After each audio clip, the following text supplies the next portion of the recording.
So I was gonna do a response video to Retro Rivals in terms of my top 10 NES titles. Now, I've tried this once before when I tried to do a YouTube channel and I crashed and burned. I had nothing of value to say. A lot of fun playing it, and I still have a lot of fun playing it today. And it was really just a lot of fun. The Legend of Zelda was a great adventure game that just brought adventure to everybody's living room. Then we had Duck Hunt. This is a game where you would get a Zap gun, similar to this one. And when I thought about my list this time, I kind of ran into the same problem.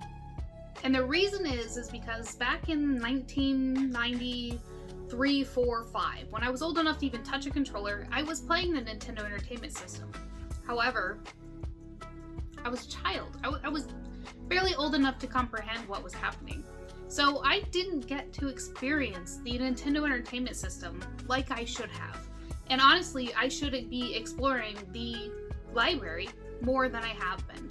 But what I can give you is a top 5 games that I have enjoyed over time. But my list is limited, and honestly, that's a fault of my own. I'm a game collector, I've got a backlog, and I need to start playing them.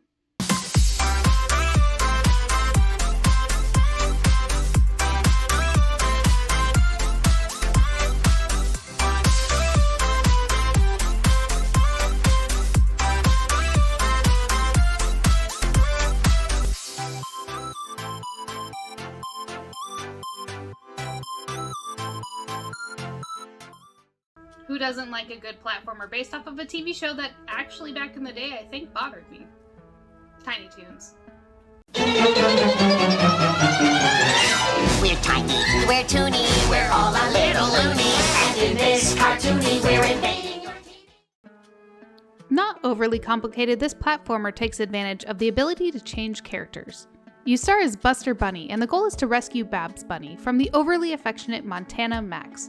With 6 worlds in this game, it shouldn't take long to master. Just be careful of the floating mechanics and collect as many carrots as you can along the way, as for every 30, it gets an additional life. You can change characters during the level, and sometimes it works to your advantage, and other times not so much. You can grab this bad boy on eBay for somewhere around $20 to $30, which isn't terrible in the retro game economy. If you didn't catch SquarePeg's video on licensed NES games where this might have been mentioned, check it out in the link down below.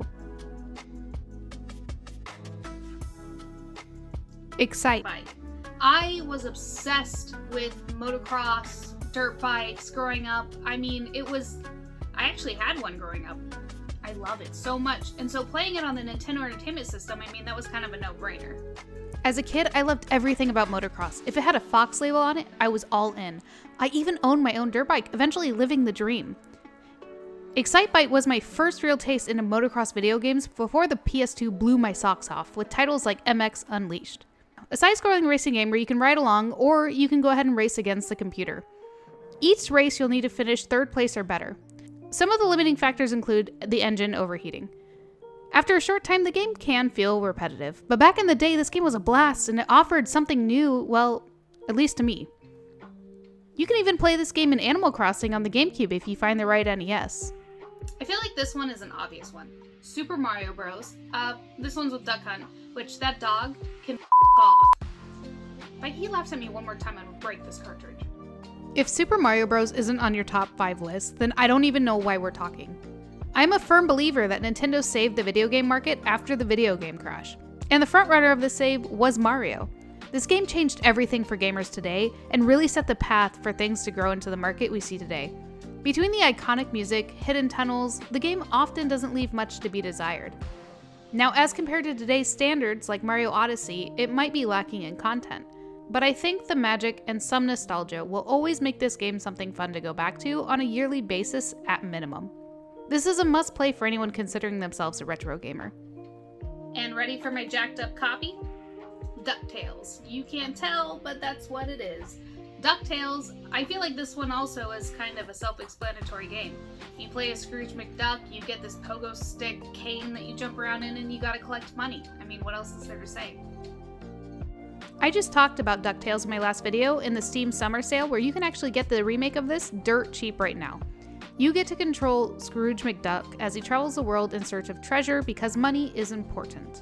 You get to attack enemies with his cane and bounce around, which is really the only way to move. You can find hidden treasures, diamonds to further your fortune. Huey, Dewey, and Louie even make appearances in the game. If you're not an NES fan, no worries, the game got that remake that we were just talking about, and if you don't want to buy it on Steam and you want a physical copy, you can also find it on the Wii U. The pinnacle of gaming, and I feel like this one is the most obvious of them all, and everyone should have it in their collection. Super Mario 3. Super Mario 3 is one of my all-time favorite Mario games, and if you didn't catch it, I actually did make a top 10 games of all time list, and I'll put that down in the description down below.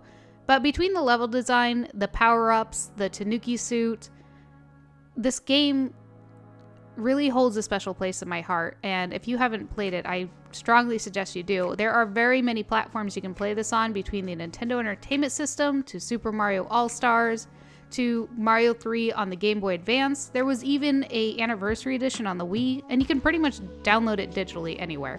It's probably also for free if you have a Nintendo Online service on the NES pick list. Thank you, Nintendo, for giving me such an amazing game.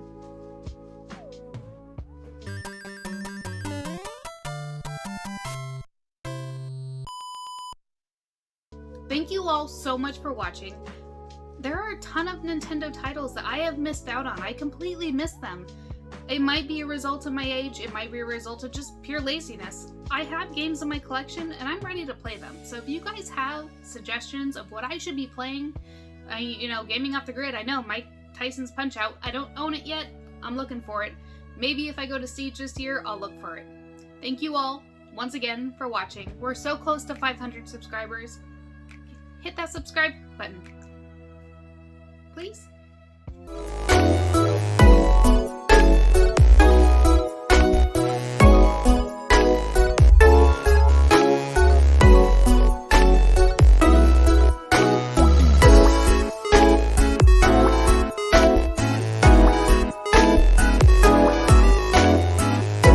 I've been trying to play it a little bit more. I would love to play the